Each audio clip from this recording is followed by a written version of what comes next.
সুন্দর করে শাড়ি পরেছি, অ্যাটলিস্ট চেষ্টা করেছি সাজুগুজু করার জন্য, এবং কিছুটা রিজনেবল প্রাইসের এই প্রোডাক্টস গুলো রিভিউ শেয়ার করব। তবে এই গরমের মধ্যে আমার পক্ষে ফাউন্ডেশন ইউজ করা সম্ভব না, এই জন্য বিবি ক্রিম দিয়ে আজকে সাজবো।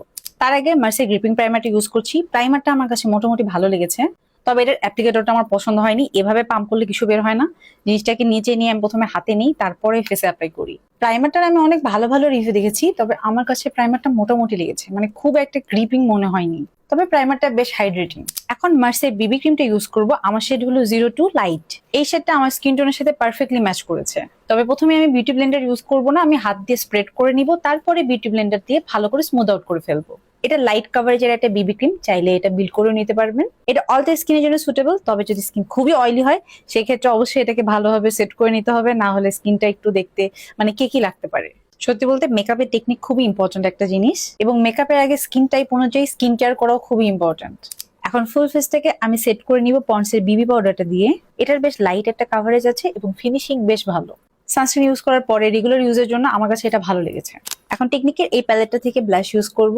এটার পিগমেন্টেশন বেশ ভালো এবং স্টুডেন্ট বাজেটের মধ্যেও আছে, তবে এটার ফল আউটও কিন্তু মোটামুটি ভালোই হয়। আর আজকে খুব সিম্পল একটা আই লুক করব, তবে একটু কালারফুলও করব। তাই একটা ব্রাউন শেড নিয়ে হালকা হাতে এটা আমি ব্লেন্ড করে দিব, এবং আইলাইনার হিসেবে বিউটি গ্লেস্টের এই নেভি ব্লু লাইনারটা ইউজ করব। আইলাইনার দেওয়া হয়ে গেছে, এখন আমি ববের এই মাস্কারাটা ইউজ করব। প্রাইস অনুযায়ী মাস্কারাটা বেশ ভালো, খুব সুন্দর একটা ভলিউম দেয়, এবং আইল্যাশ গুলো একদম লেগে লেগে আছে এরকমও মনে হয় না। আমার অনেক কাপড়ে সুইস বিউটির এই মেকআপ ফিক্সারের রিভিউর জন্য ওয়েট করছিলেন, আমি খুবই সরি এত লেট করেছি। তবে এটা আমি বেশ কয়েকভাবে ইউজ করতে চাচ্ছিলাম, তাই একটু বেশি সময় নিয়েছি। প্রথমে কথা বলি এটার ফিনিশিং নিয়ে। এটার ফিনিশিংটা গ্লিটারি না, বেশ শিমারি টাইপের, যেটা খুব সুন্দর একটা গ্লো দেয়, তবে গ্লিটারি লাগে না। তবে এটা পরিমাণে অনেক লাগে, মানে একবার স্প্রে করলে হয় না, অনেকবার স্প্রে করতে হয়, তারপরে একটা গ্লোই ভাবটা আসে।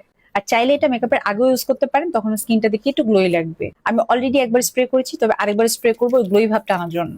দুইবার অ্যাপ্লাই করা হয়ে গেছে এবং তারপর খুব সুন্দর একটা ন্যাচারাল গ্লো আসছে। এতে খুব ফাইন শিমার পার্টিকেলস রয়েছে, যার জন্য গ্লিটারি ভাবটা আসে না, খুব ন্যাচারাল লাগে। তো আমার মনে হয়েছে এটা গ্লোয়িং স্প্রে হিসেবে বেশ ভালো, তবে মেকআপটাকে লং লাস্ট করার জন্য বা লক করার জন্য এটা তেমন একটা কাজ করে না। তবে ওভারঅল মেকআপটাকে বেশ স্মুথ করে ফেলে এবং গ্লোই একটা ফিনিশিং দেয়। তো যারা এরকম গ্লোই এবং ডিউই ন্যাচারাল একটা ফিনিশিং পছন্দ করেন তাদের এটা ভালো লাগতে পারে। আবার আরেকটা সময় ভালো লাগতে পারে, যেহেতু আমি বেশ কয়েকবার ইউজ করেছি তাই এটা বলছি। সেটা হলো, ধরুন আপনি একদম ম্যাট একটা মেকআপ লুক করেছেন, আপনার স্কিন অয়েলি, তবে আপনি চাচ্ছেন একদম ফিনিশিং একটু ন্যাচারাল একটা গ্লোই ভাব আসুক, তখন এটা ভালো লাগবে, কারণ স্কিনটাকে অয়েলি না করে একটা ন্যাচারাল গ্লোই ফিনিশিং দিবে।